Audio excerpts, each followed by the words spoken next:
جب میں ماسکو میں تھا تو کبھی کبھار سردیوں کے موسم میں بھی پاکستان کے ٹاک شو دیکھ لیا کرتا تھا. ان ٹاک شوز میں جو شرکا تھے وہ ہمیشہ کپڑے پہن کے بیٹھے ہوا کرتے تھے. مطلب کپڑے تو سبھی پہنتے ہیں، سردی کے کپڑے پہن کے بیٹھے ہوا کرتے تھے. اور میں حیران ہوا کرتا تھا ایسا کیوں ہے، کیونکہ دوسرے ملکوں میں تو جو اسٹوڈیوز ہوتے ہیں ان میں ایئر کنڈیشننگ ہوتی ہے، چاہے گرمیوں میں ہو چاہے سردیوں میں ہو. تو وہاں آپ صرف اندر والے جو اندر آپ پہن سکتے ہیں کسی بھی تقریب میں، سوٹ یا قمیص پینٹ وہ پہن کے بیٹھا ہوا کرتے ہیں. لیکن اب دیکھیے کہ میں خود بھی ایک جیکٹ پہن کے بیٹھا ہوا ہوں اور سردی اب بھی لگ رہی ہے. اس کی وجہ یہ ہے کہ ہمارے پاس وسائل ہی نہیں. ہمارے پاس بجلی بہت مہنگی ہے، ہمارے پاس گیس نہ ہونے کے برابر ہے، ہمارے پاس استطاعت نہیں ہے کہ ہم الیکٹرک ہیٹرز جلائیں. اور الیکٹرک ہیٹرز جلائیں تو ہمارے یہاں سسٹم ہی ایسا ہے گھر کی تعمیرات کا کہ وہ بہت زیادہ اس میں آپ کو جو ہے بجلی صرف کرنی پڑے گی. تو یہ ہے ہمارا ایک معاملہ کہ 10 ماہ کی گرمی کے بعد جو تل ملا کے رکھتی ہے 2 ماہ کی سردی جو ہے 2 ماہ کی وہ آپ کو اتھل پتھل کر کے رکھ دیتی ہے. کیونکہ نہ تو گھروں کے گرم رکھنے کا کوئی انتظام ہے اور نہ ہی آپ کے پاس اتنے بہتر ملبوسات ہوتے ہیں کہ آپ انہیں پہن کے باہر نکل سکیں یا اپنے گھر کے اندر ہی سردی سے بچ سکیں. اب آتے ہیں دوسرے معاملے کی طرف. پاکستان میں بہت شدید سیلاب آیا تھا اور اس میں بے تحاشا نقصان ہوا تھا، جو حکومت نے اندازہ $30 ارب سے زیادہ کر لگایا.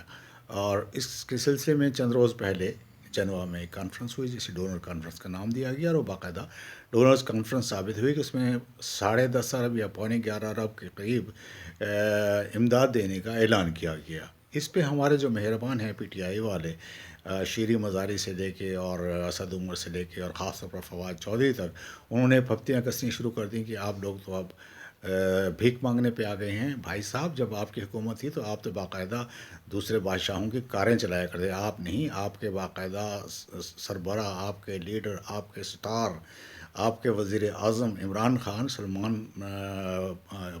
شہزادہ سلمان کی کار چلاتے تھے. اور اسی قسم کے اور بھی، بہرحال وہ آپ نے کیا تو اس وقت اتنی ضرورت بھی نہیں تھی. اب تو بہت زیادہ ضرورت ہے کہ پاکستان کی جو معیشت ہے بالکل دگرگوں ہے. اور اتنے زیادہ لوگ جو متاثر ہوئے سیلاب سے، تو ان کا ہم کیا کریں. ہم کوئی صرف پی ڈی ایم کی حکومت نہیں، میں بھی ہوں، ہم آپ بھی ہیں. آپ کو کچھ شرم کرنی چاہیے، کچھ خیال بھی کرنا چاہیے کہ اس طرح تو نہیں کیا کرتے کہ اپنے ہی لوگوں کا ٹھٹھا اڑائیں.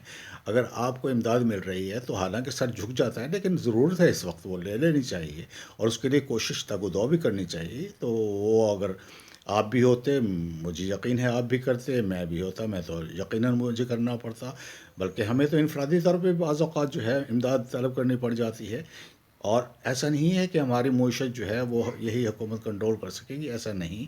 چونکہ چیزیں روز بروز مہنگی ہو رہی ہیں اور ایسا ہی ہوا کرتا ہے جہاں معیشت خراب ہو تو وہاں چیزیں صبح دوپہر شام مہنگی ہوا کرتی ہیں. یہ بہت سارے ممالک میں ہو چکا ہے. میں مثال دوں کہ میں گزشتہ 1 ماہ سے ایک مرض کا شکار ہوں. اس کے لیے مجھے دوا لینی پڑتی ہے. دوا جو 2 ہفتے پہلے 500 کی آتی تھی وہی اب 550 کی آتی ہے.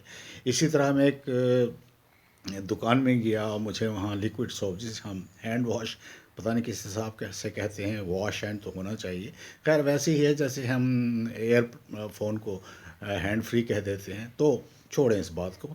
تو میں نے اس سے پوچھا اس کی قیمت کتنی ہے. اس نے کہا پہلے تو اسے معلوم نہیں تھا، پھر اس نے کمپیوٹر سے لگا کے دیکھا، کہنے لگا 180. پھر خود ہی حیران ہو کے کہنے لگا کہ نہیں اتنی تو نہیں ہو سکتی. اپنے بھائی کو بھیجا کہ جاؤ اس کی قیمت معلوم کر کے آؤ. میں نے اسے کہا کہ بھائی میں نے یہ 180 میں ہی خریدا تھا.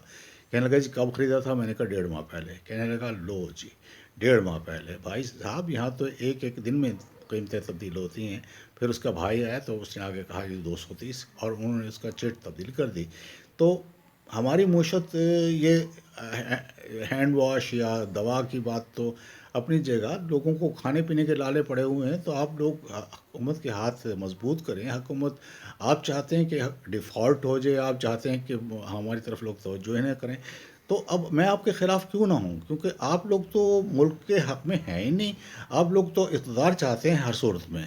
بھائی بہت سردی ہے، معیشت بہت خراب ہے، آپ لوگ ہمیں پریشان نہ کریں.